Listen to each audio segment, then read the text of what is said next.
Hey, what's going on, everyone? Welcome back to the channel and another episode of Dump and Chase. We have a lot to talk about today, as we do in every other week, but this one's a little bit different because not only am I getting content done and am I talking to all of you, but I'm also doing this on a Sunday night instead of a Monday afternoon. Usually I try to maximize the content on the Monday, but since we haven't had really any games or much hockey going on, I'm doing it today. So this is kind of nice, but yeah, we're going to be going into our Stanley Cup Final preview. Of course, the Memorial Cup just happened. We're going to talk about that and what I thought and what I saw. A bunch of other coaching news and just everything in between. We're going to get into that. But before we do, make sure you go like, subscribe, ring that bell, and comment. I want to hear what all of you have to say because truly, there is a lot to talk about, and I may miss things. So let me know what you're thinking about all of this. But let's not waste any more time. Let's get right into the video. And what better place to start than the last game that we just saw, which was the Carolina Hurricanes taking down the Montreal Canadiens 6-1,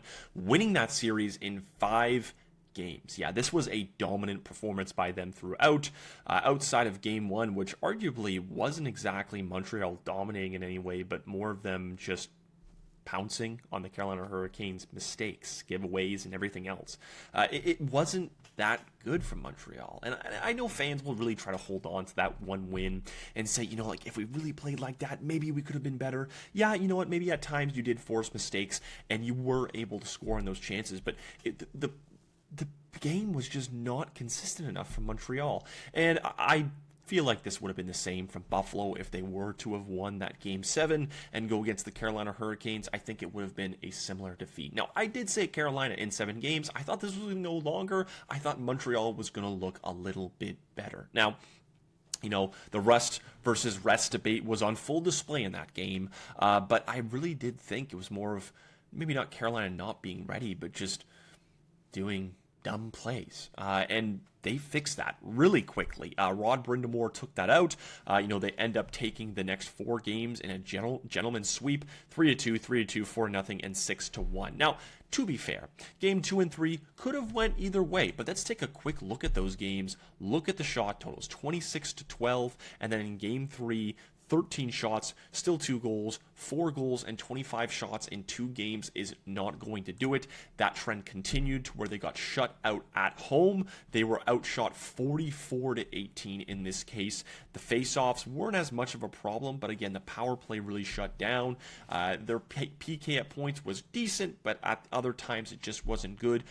The Carolina Hurricanes genuinely just took over and shut down. They did not give Montreal, any chances. And when you look to game 5, 30 shots on 24, or against 24, it's a little bit better.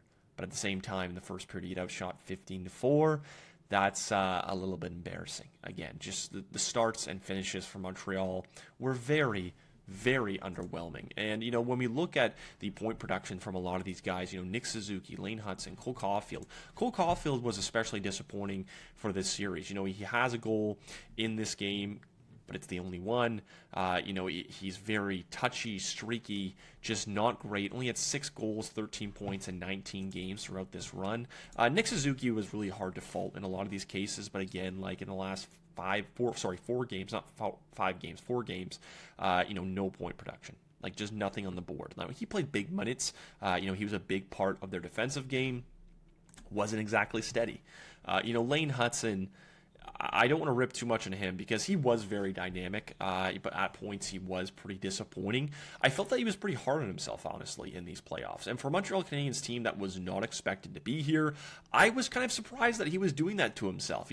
This was a guy who created a lot on the rush. He was really good in the neutral zone for the most part. And yeah, he did have his defensive blunders, but his kind of self-respect is admirable because he wants to take, what happened and put it on himself and try to be better. But that whole scope of how Montreal is thinking that, they're supposed to be going to the finals is actually pretty impressive considering that no one expected them to be here. They weren't supposed to be here, and this team is going to be very good for years, and this type of run makes it better, but it's not that big of a deal in the whole look of things, right? So I don't know. I feel like a lot of these guys were a little bit too hard on themselves. Slavkovsky wasn't that great in this series. Like, outside again of the first game, similar to a guy in Nick Suzuki, he just kind of shut off. He was a little bit of a ghost. And again, different aspects. I felt that Suzuki was obviously better in this series. I'd like to go back to Cole Caulfield. Him just like not showing up or him being kind of ghostly. His contract is what, 7.5, 7.85 or something like that for the next 5 years.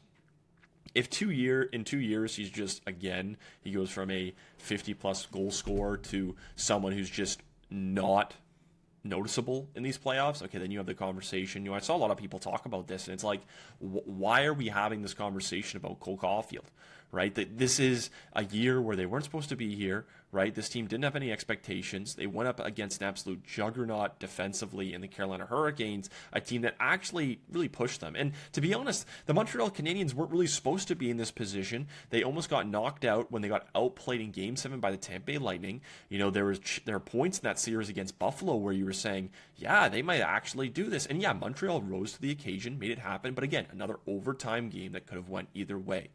And again, we saw this a little bit here. It felt like the steam ran out for Montreal, like 2 back-to-back overtime games where they lose them, and games where, honestly, should have lost, and they did.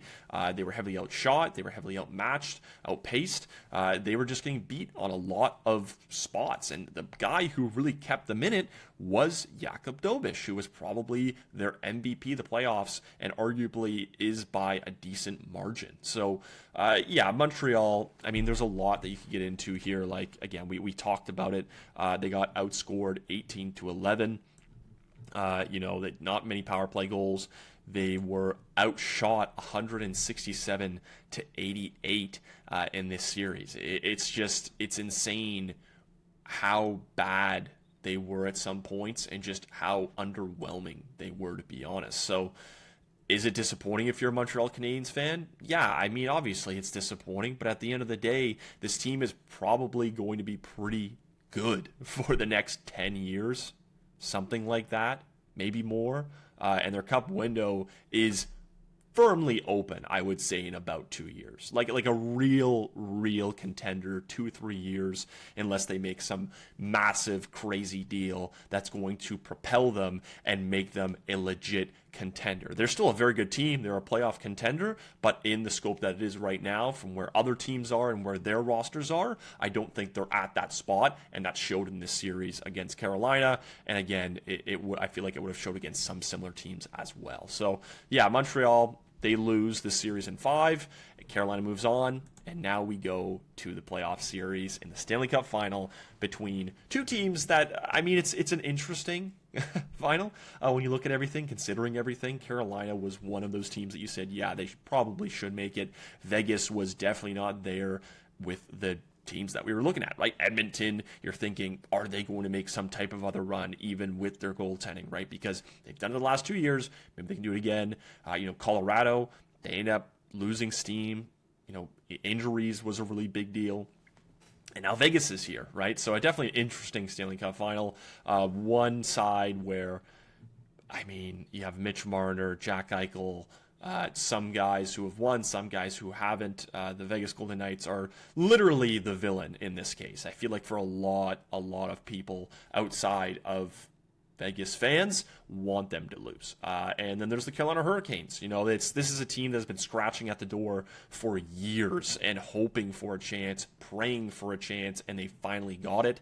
Everything started clicking. That second line was really good of Hall, Stankoven, and Blake. Aho and Svechnikov started to step up. Ehlers was really good in the last series, and I expect him to be good in this next series. Frederik Andersen, under the conditions that he's been given, so the shots on net that he's gotten, he's stopped what he's needed to stop. I don't think he's been overly challenged. I think that does change against the Vegas, and I was not skeptical, but I was wondering how that was going to look against Montreal. They got completely shut down, so I didn't exactly get a chance. Maybe that game one was just the one, and that was it, and that was his stinker. So we'll see if he has one more in this series and if it's in a pivotal one or not. But yeah, it's a pretty close match series. Goaltending, Carter Hart, I mean, we'll get to him and Frederik Andersen, but just from the stats basis, Vegas's power play has been really good. Carolina's hasn't been great. The penalty kills have been really solid, especially Carolina's at almost 93%. The face-offs, Vegas leads in that. Goals per game is pretty similar, but the goals against is where Carolina has had the edge. Now, Now, again, people will talk about how they dominated Ottawa, they dominated Philly, they dominated Montreal. So have they had that challenge? I mean, we'll see against a Vegas, right? This was a team, wasn't supposed to be here, but again, how they looked against Utah and Anaheim, they took care of business, but did have their challenges. They took care of business easy against Colorado. So two teams that are pretty well system-wise. John Tortorella versus Rod Brind'Amour is an interesting play, and how those two defensive sides are going to go is something to watch. I think Vegas does have and I'm not just saying this because of literally what it says by the point whatever it's going to be for the goals for, but I do think Vegas does have the edge offensively, especially with their top level talent. Guys like a Jack Eichel or a Mitch Marner, who have both been good. Those game breakers like a Mark Stone, the odd time of an Ivan Barbashev. Pavel Dorofeyev has been pretty good, same as Brett Howden. But then you look at the other side for the Carolina Hurricanes. Ehlers really did well last round. As I mentioned, I think he's going to do well next round. You have guys on that third line as well as a Jordan Staal and Jordan Martinook, who I think play prominent roles, maybe not offensively, but just in certain plays on the boards. That top six, when we talk about Svechnikov being a little bit better, Aho's been better. That second line has always been good, as I mentioned. And, there's just certain parts to this lineup. For Carolina, too, I even mentioned Keandre Miller. He's in my top 10 for my Conn Smythe. Jacob Slavin hasn't really been getting a lot, but he's been so solid defensively, like he always has been. And then there's going to be the real X factor, which is going to be the goaltending. I don't think that's, me giving any craziness to this whole projection. Frederik Andersen, he's only lost once. He has a .931, 141 goals against. On the other side, Carter Hart, a guy who, specifically hockey speaking, has been stellar in these playoffs. That's just what it is. When you look back to the regular season, he was not that solid. There was questions genuinely about the Vegas Golden Knights and their game, and I think that was a big reason why a guy in Bruce Cassidy was fired. Was the goaltending was a little bit questionable. What are you going to get, right? But then again, the team was also very streaky in front of him, right? The defense wasn't great, so you had to go in between a guy in Aiden Hill, who, let's be honest, wasn't a great option, and then Carter Hart at the time also not the most solid option. John Tortorella comes in here. He has some background with Carter Hart to his time in Philly. He works with him a bit, really gives him a lot of leash, and he's been good. Ran hot at the end of the season. Carried that pretty much in the playoffs and has been pretty consistent. As I mentioned, 222 goals against, 924.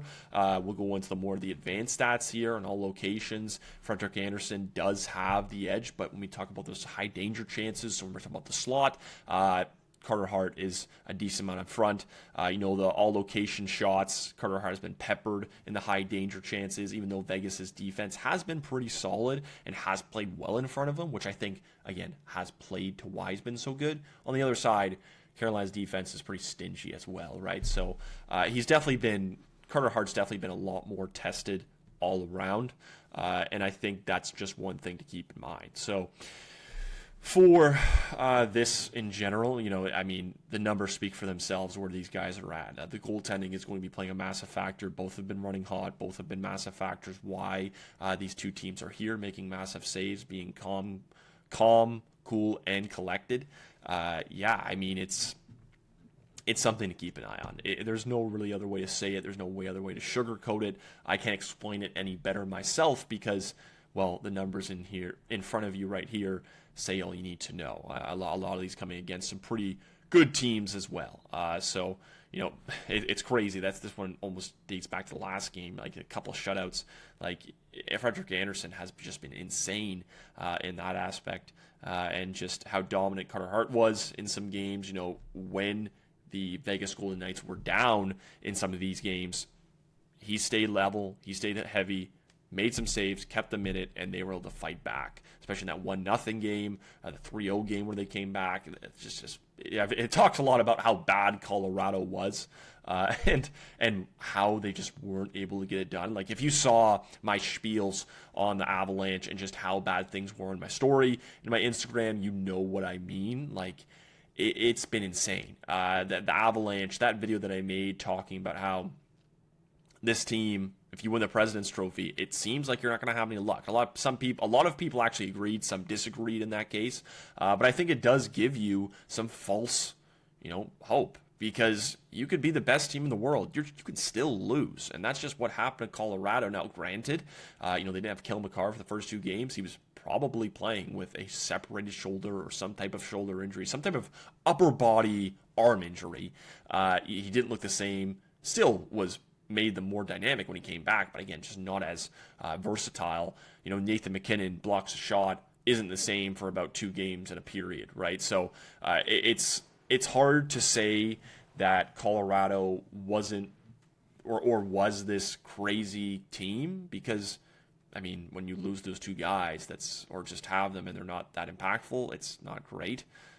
But when you also have guys like a Brock Nelson, like a Nazem Kadri, Valeri Nichushkin, who didn't play in the last game, but still good. The depth of Jack Drury, some guys like a Logan O'Connor, Parker Kelly was really good.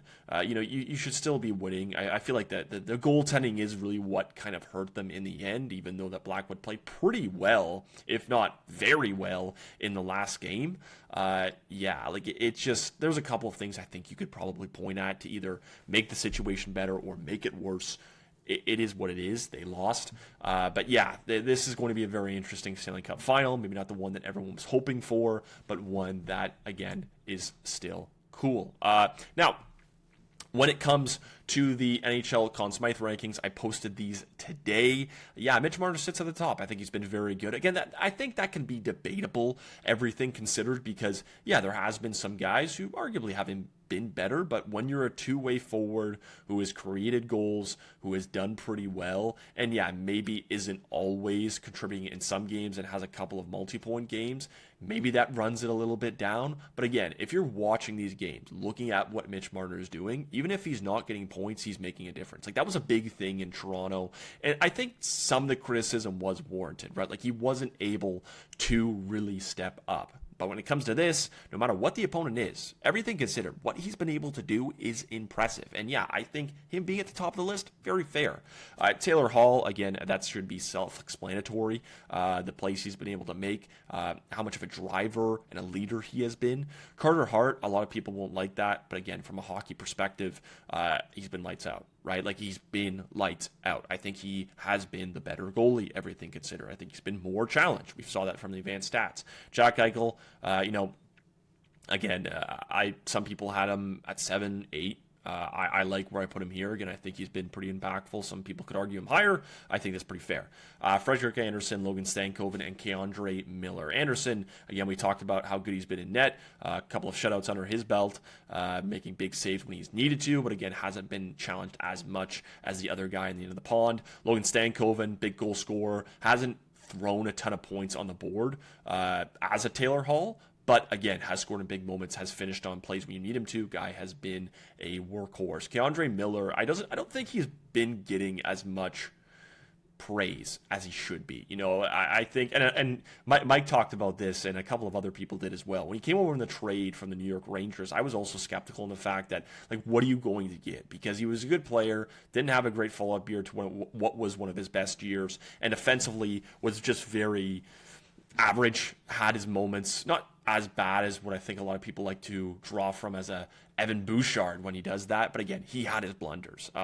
Came over to Carolina, really flourished and has been really good in these playoffs. Pavel Dorofeyev, he scored a lot of big goals. He's been a pretty solid contributor. Jackson Blake on that second line again, guy who's been able to finish.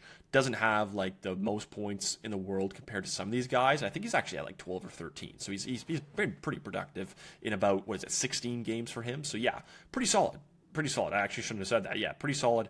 And I mean, again, just a driver on that line. Brett Howden, very self-explanatory what he's been able to do. This is a guy who has been scoring at, a $2.5 million rate on his contract right now. So, he's been very good. And when you want this type of play, right? Like, we could talk about the Mitch Marners, the Jack Eichels, the Barbashevs, the Stones, or whatever big name offense on the offense or the defensive side that you want to draw from on a team, but you need that depth scoring. right? And Brett Howden has been able to do that. He's been consistent, and again, a big driver and a reason why the Vegas Golden Knights have been able to go this far. So, yeah, that's my Conn Smythe list right now.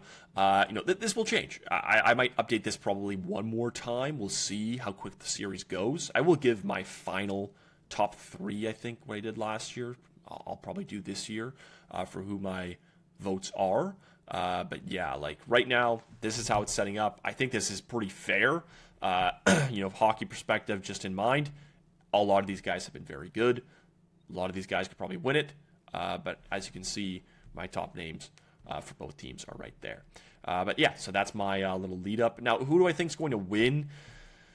I'm still a little bit torn. The game's on Tuesday, so I'll make my video and send it out Tuesday morning. I lean Carolina a bit, but again, I'm going to look at the stats. I think Vegas is very underrated right now. I threw a poll on my Instagram to you guys and asked you, and I think a lot of you were really underrating Vegas.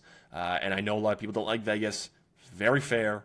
But 71 at the time to 29%, I think that's you got that has to change. So I think it's a little bit discrediting what Vegas has been able to do, especially with a harder side, considering just the record as it is. So that is the Stanley Cup preview. Again, we'll talk, or I'll send out more content about who I think is going to win, why, as I have done with every series in these playoffs so far. The Memorial Cup wrapped up tonight, and it was a little bit closer than what it shows right here, and you can see that in the box score. 6-2 win for the Kitchener Rangers. Sam O'Reilly wins the MVP, and Kitchener is dominant in these in the OHL playoffs and in the Memorial Cup playoffs. Yeah, it was a really good game for them. Everything considered, the first period, Everett really did hang in. Kitchener sets the tone. They score right back. Landon Dupont, I'll talk about him right now, actually. He was as advertised. This guy was so dynamic. He was playing, on the ice. He was looking like a guy older than someone who just turned 17. He turned 17 over this tournament as it was going. He looked professional, calm, cool, collected, offensively looked great, so dynamic, could walk a line. His skating, stick handling was good. If whoever is to draft him in 2027, likely first overall, they're going to get a solid guy who can play the right side. He's going to be a top pairing first defenseman on your team. Whoever's going to get him is going to get a stud because he's doing this at a young age. He's very good, so impactful. I can't say enough good about him. So, just from a losing perspective from Everett, he was pretty good. Carter Bear had his chances. I didn't watch all of the Memorial Cup, but I did watch the finals and bits and parts of the games leading up to it. Carter Bear looked good in some aspects, and in others it was just not noticeable. Not in a bad way, but just maybe not exactly in an impactful way, just kind of there. For the Kitchener Rangers, this was a team that was stacked. Matthew Andonovski, he laid a big hit on Dupont early, really set the tone. You talk about a couple of guys like Dylan Edwards, he had a good first goal. Cameron Reed really drew that blue line and ran it. He had 2 apples. You talk about Sam O'Reilly, he ends up having 8 points in this series, or in this full Memorial Cup. 5 assists, and then a couple of other guys in Jack Pridham, who was really good. And then these other names that you can just fill in place, right? The Balecki, the Romano, the Woolley, these, such a deep team. And I haven't even said a lot of these other good names as well. Ellis also had a really good game as well. A lot of these names, they might not seem big to you. I suggest you go take a look at it. This team was deep, and they needed to be, because every other team, for the most part, depending on how you see it, was good. All of them were solid. And Kitchener was just that much better. And when you talk about 4 teams who are stacked, pretty much stacked for the most part, going here, you have to be that much better on that big of a pedestal. And that was exactly Kitchener. They were so good. There's not really much more to say about them. Kristen Kirch, he has really made a name for himself in this tournament and what he's been able to do. A 952 in this Memorial Cup. And yeah, like, I mean, the Rangers just did everything right in this tournament. They made sure that they were noticeable. They made sure that they were calculated in what they did, how they did it. The forechecking, the back checking, just certain plays in the neutral zone. You say Akononis. I'm not exactly sure how to pronounce his last name, but he's the head coach for the Kitchener Rangers. He's going to get an NHL head coaching job soon, and I have no doubt in that. His system was very nice. I love the way that he ran his team. He also made sure that they were all professional, that they all knew what to do, how to act, and when to do it.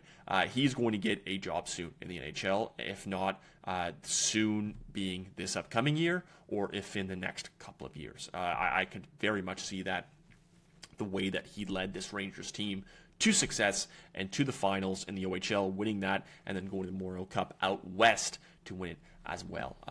He was pretty solid. The Memorial Cup is done. Kitchener Rangers win. Shout out to Everett. That was their first time actually getting there in franchise history, so very cool on that end. Sucks that they couldn't, get to the ultimate prize, but still something to hang your hat on if you're upper management. I know it's a little harder for the players, but from a just all-around perspective, pretty successful.